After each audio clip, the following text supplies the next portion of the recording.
Are you hard on yourself, like many of us are? We find ourselves to be critical, most critical on ourselves.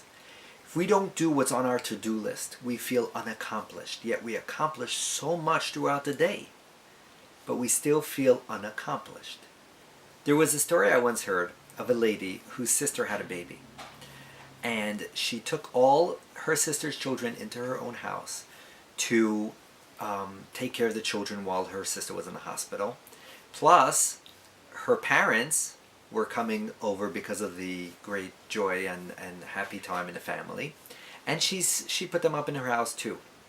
She was preparing supper and amongst everything, preparing the beds and taking care of everyone. And she forgot to put black pepper in one of the foods, one of the ingredients. And she felt like a failure.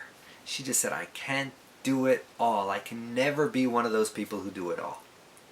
And if you look at the giant picture, 99% she went well beyond what she normally does. Yet she was very hard on herself. And that story reminds me daily of different things that I do and people do. When they work so hard to take care of other people, a mother taking care of so many people, and then she can't do everything, or she's late in one area or something like that. Cut a little slack. You have so much on your plates, you need self-compassion. How does one achieve self-compassion?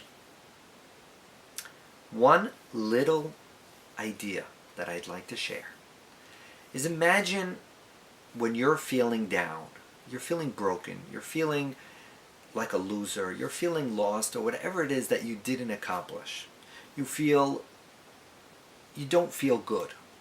Imagine yourself as a young child feeling that feeling, except you're only 7 years old, and you're sitting on your bed in your room, and you're feeling very down.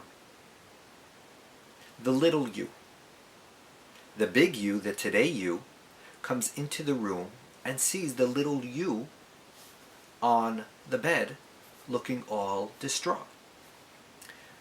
What are you going to go and tell this little you today? Are you going to say, well, yes, you're a loser, you didn't accomplish it? You're not going to say that. You're going to be loving. You're going to hug him or her. You're going to hold him tight and say, it's okay, you tried so hard. You're going to tell yourself the best messages. That little you is going to hear the best messages. The little child in you, it's still there. It stays with you. And go there, go to that little you and comfort the person. And you'll start sending yourself messages of self-compassion. And that's where self-compassion begins. Give it a try, you'll see. Really, really works well.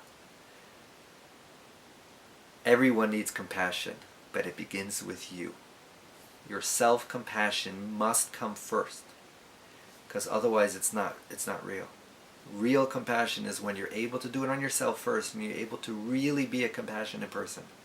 And then you can have compassion on others too. Have an amazing day.